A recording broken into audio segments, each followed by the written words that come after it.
Youth in Transition is the project. Of course, I would like to start my presentation, like the other speakers, with a big thank you. In the first instance, of course, for the funders, the King Baudouin Foundation, the fund Julie Ranson, and the Queen Fabiola Fund, for giving us the opportunity to do this chair. Also, the experts who were willing to present here, thank you. And I would like to have a special word of thanks to the experts by experience, so the young people who will give a presentation or tell their story in the afternoon, because I think it's very courageous of them to be willing to speak here in English. So I think this deserves an extra big thank you. So, what is transition psychiatry? One of the things I noticed when talking about transition psychiatry is that many people have many different meanings on what is transition psychiatry. There's one thing for sure, it's really hip. It's a bit of a hype, transition psychiatry. Even royals go through transition periods nowadays. But is it only hip, or does it actually mean something? I think what everybody agrees upon is that transition psychiatry, the most narrow definition of it is basically this. So managing the transition from child and adolescent psychiatry to adult psychiatry, with a lot of difficulties, of course. So at the very least, this is transition psychiatry. And for some people, that's all. Other people say, well, that's not all. It's not just about organization of services. That's just one part of it. We need to look a bit broader than that and look at, if you look at the incidence of mental disorders, and previous speakers have talked about this already, you see that 3/4 of mental disorders begin before the age of 24. So it's a important period. And why is it an important period? Because, as young people have to develop their social identity, separate themselves from their parents, their brain is developing, all things you already heard. So this is a very, let's say, promising period, but also a bit of a vulnerable period. So that's already two definitions of transition psychiatry, I would say. And the UK, for example, has really chosen to manage transitions within their model. The Australian model, for example, we will come back to this, is more like treating the people between 16 to 24 in specialized treatment programs. But then, of course, you have two transition periods. So we don't really know yet which is the best model, and if there's a best model for every disorder, or that we have to separate this out. It's not a new idea. So even before I was born, this already existed. So Jos Peuskens in 1973, I had to look back into the history of UPC KU Leuven. He started a transition unit for young people with psychosis, and actually treated young people from like age 15 or so. So already in 73, and then Dr. Lidie van Bouwel took over in 1987. And 10 years ago, we started a community treatment team for young people. So clinically, this has been going on for quite a while. In Belgium, at the international level, this was a very influential Professor Patrick McGorry, who really installed this treatment all over Australia, and had a big influence on starting these kind of programs also in other countries. And the initial model they proposed was basically this. So they were more or less specialized in psychosis, and they tried to look after young people at a very early stage, even before they were actually clinically diagnosed with psychotic disorder, to treat them as early as possible. So that was basically the model, which is if you call it in scientific terms, a diagnostically siloed model.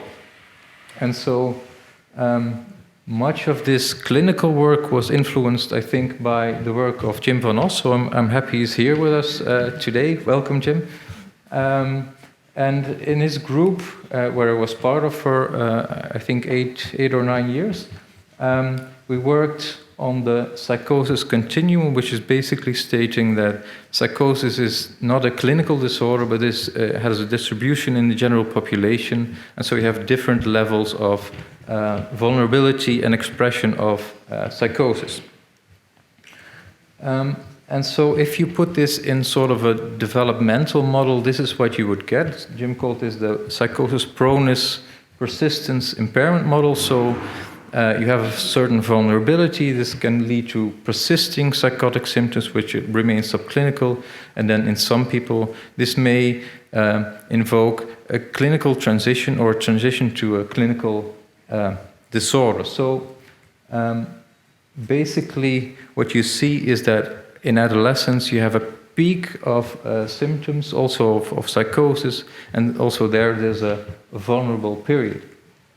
And so what we try to do over the years is basically showing that this is not just a model, but is also reflected in clinical reality. And so this is a study, for example, in 16-year-olds, where it was shown that really psychotic experiences are highly prevalent in normal developing adolescents. The ever and often categories you see quite high percentages. So these are Dutch adolescents. This is a study published last week describing the symptoms or the incidence of psychotic experiences. And you see that the predicted model was actually, I think, confirmed. So this is basically how psychotic experiences develop over time. This is work we did with Hanneke Wichman, who is now in Groningen, trying to investigate over time how these symptoms develop. And you see this especially here. These are more or less subclinical groups that may further go on to develop psychotic illness. And if you look at risk factors, you see the classical risk factors, of course, cannabis use, etc. And you see a big influence of traumatic experience. So this has been a focus of my research the years after.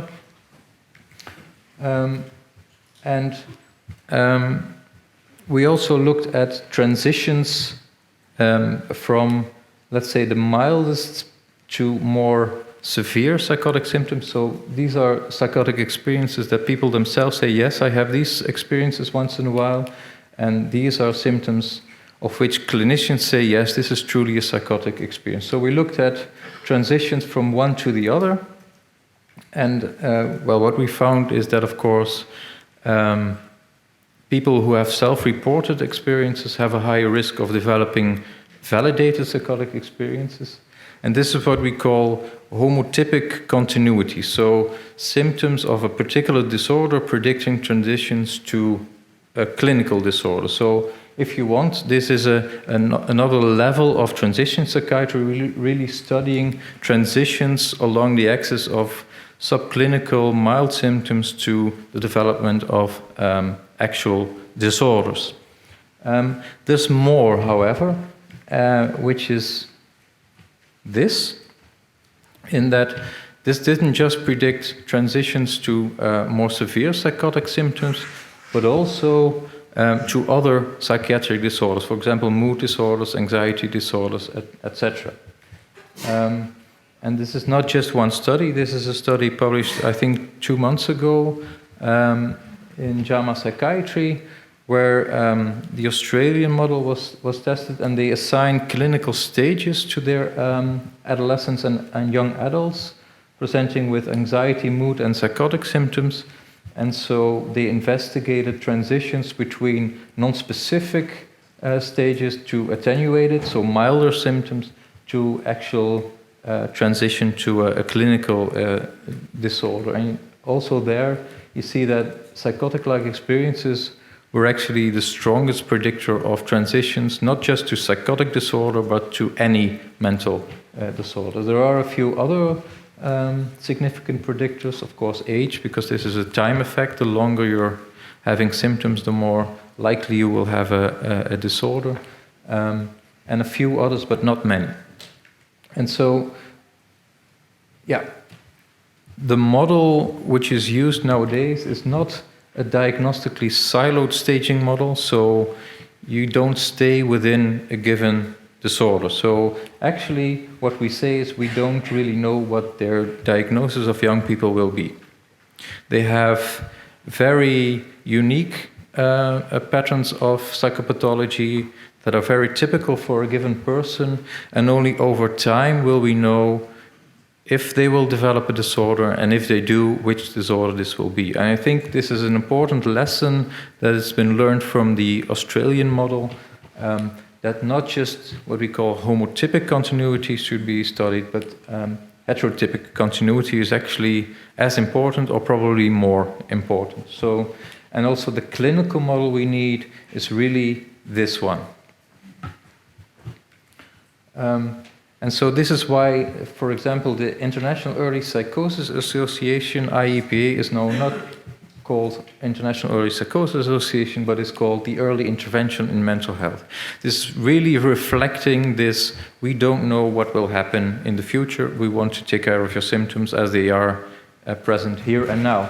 And Therese van Amersfoort will, at least I assume she will talk about her experiences in providing this type of healthcare, which is in Australia coined Headspace, and in the Netherlands there is an at-ease house, which is basically the same model, and in Amsterdam there's one as well. So this is Therese, and this is Sophie Leidersdorp, who is a PhD student investigating this program. So if we want to examine transition psychiatry, I think there are different levels we need to study. Of course, we need to study transition of services. We also should try to provide specific age-adapted treatments that are adapted to the transition phase.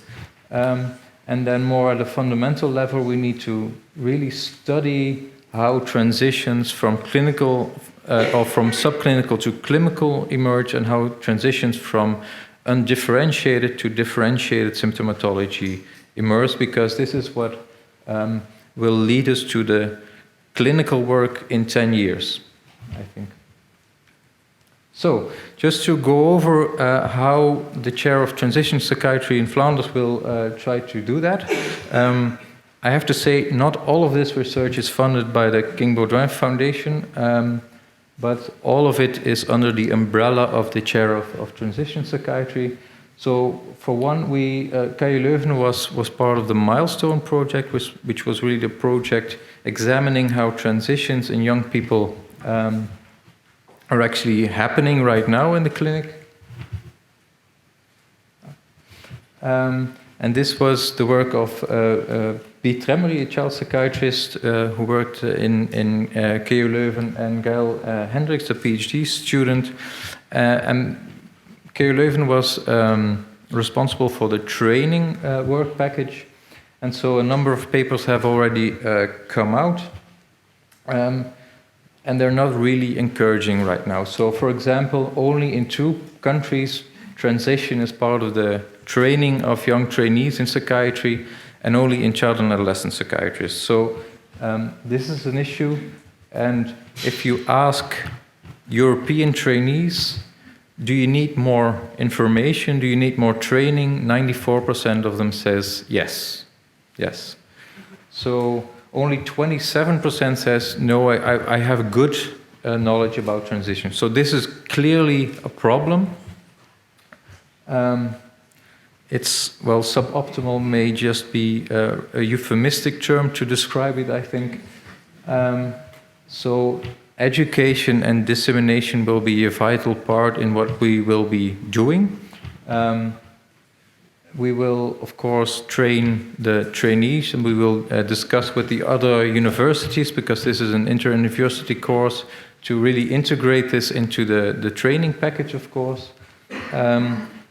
And we will also provide all the information we can give, like reports, but also the presentations of today. We have a video camera recording all presentations. This will be all on this website here, so youthintransition.be. Everything will be freely available, so please check once in a while to see the progress of the different projects. So, what will we be doing next is really trying to go to the bottom of what is a good approach to mental health care. So there are different models. We've seen this in different developed countries. We don't really know which one is best. We may have some preferences, but I think we need to study a bit more what is really what we need. And so we will ask a number of questions, and the important thing is we will ask young people and we will ask professionals. So, for example, what is helpful when you're experiencing mental health problems? What approaches would you need? And this is not just clinical, any approach. You're talking to a friend, being able to call someone, consulting things online. So very, very broad, not just the clinic. And we hope to learn a lot from young people how they would like to be, supported with their problems. We will also, of course, ask professionals, and then we will ask in a second survey what are barriers to mental health care, what stops you, how do ideal services look like, and again in young people and professionals.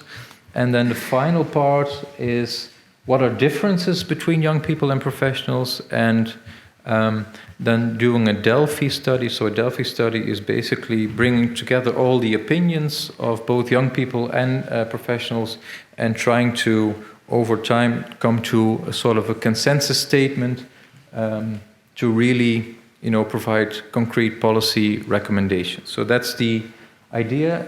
PhD student will be, or is Eline Wittevongel, and this is together with Marina Dankaerts. And so, as you may have learned, we will work together with people from the field. So we already have a number of people who said, yes, I would like to be part of this. We invited a few more, and so there are still vacancies left. So if people want to contribute, please contact us.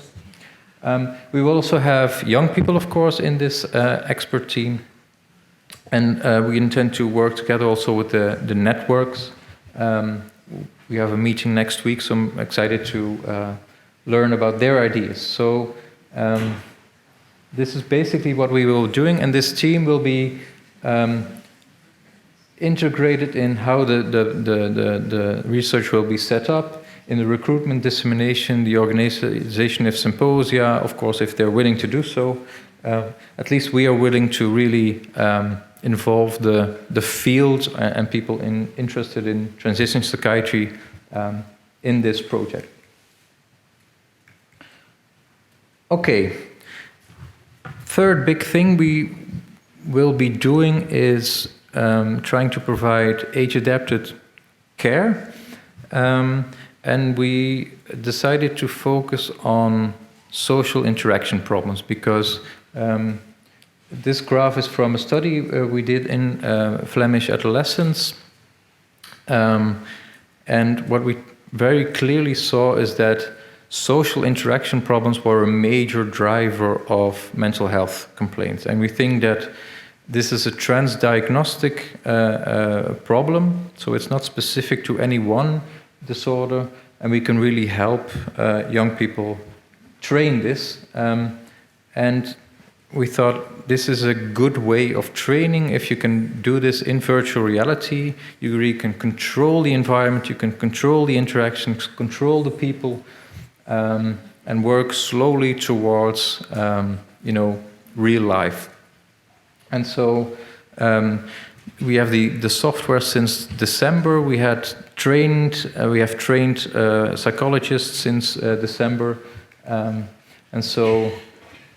This is not a patient, this is actually a PhD student of mine, Victor Mazeril, and this is not a therapist, but a computer developer. But just to give you an idea of how this will look like, so the therapist can really control what is happening in the virtual reality, can control gestures, can control expressions, can control what people are saying, so can talk to the patients through a microphone. You can choose the characters, you can choose the environments. For example, this is a street, this is a bus, which many people find very intimidating, and you can really vary in the level of intimidation, so you can have strange characters like this one in the front of the bus and will be staring at you, or so it's really, I think, a new way of approaching mental health problems. And there is some evidence also that it works, that's helpful. So this is from the group of Wim Veling and Mark van der Gaag in the Netherlands, who published just last year that this really helps to reduce paranoia and reduce social withdrawal. So what we will be doing is basically implemented this clinically. The scientific part will be more of a feasibility study. The major goal is really implementing this in the clinic. And we will ask people, if this works for them, and of course, how they experience the virtual reality environment. Okay, and finally, I think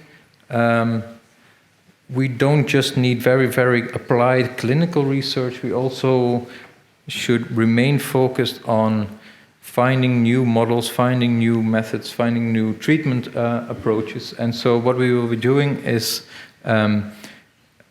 two things, basically. We will have an epidemiological approach and a neurobiological approach to really study how symptoms develop in adolescents and young adults in Belgium. So to start with the epidemiological approach, so we work together with Ines Germijs, who is also a professor in KU Leuven and the PI of a very large study in adolescents. So about 2,000 adolescents have now been tested between 12 to 16. And the first reports is around 20% have moderate to severe mental complaints. And as I've shown you, these are highly correlated with, social skills. So this is just the very first reports. Papers still have to come out, and we have to start studying this cohort still. But this will be a main part of the chair. My team will especially focus on social developments, since this we think is a very important problem. Identity formation in these youngsters, and of course, because this is a very important thing, childhood trauma. The next big epidemiological cohort which we will use is the student cohort, so the Leuven College survey, which consists of around 15,000 students that are followed up yearly. And again, we will focus on social development, connectedness, and childhood trauma, really trying to investigate how symptoms emerge in these young adults. And then finally, we have a neurobiological approach. Again, we will focus on childhood trauma. Well, why childhood trauma? First, this is a very important risk factor. It's also a transdiagnostic risk factor, and we and other groups have really reported that it's not really useful to look at individual disorders, I think, because what you see is that trauma really leads to specific alterations in the brain that are associated with specific symptom expressions. So people with trauma often have comorbid symptoms of anxiety, of depression, of psychosis. And so what we will be studying is how in traumatized adolescents and young adults, what are the brain alterations and how do they lead over time to symptoms of psychopathology. So there's basically two studies. This is the model we will be using. I won't go into details. This is too complicated to tell you in 5 minutes. If you're interested, you can read the paper. But we will focus on a specific structure in the brain, the hippocampus, and how this relates to psychopathology. And so the first project is in 12 to 16-year-olds, where we will study this this model and then follow them up after 2 years. The second one is in 16 to 25-year-olds who already have psychiatric complaints, and there we will investigate physical exercise as an intervention, because we know from the animal literature and very limited human literature that you can actually improve this hippocampal functioning by physical exercise. So we think physical exercise is a really good intervention in these young adults with trauma. So that brings me to my conclusion slide. So we're working together with a big group of people. We still have vacancies left in the expert team. We have a vacancy for a PhD student still, etc. So I'm looking forward to working together with all these people and maybe some more. And I would really like to thank my PhD student, Eline Wittevormel, the other ones as well, of course, but specifically Eline, because she did a lot of work in the organization of this event. So thank you, Eline, and thank you for listening.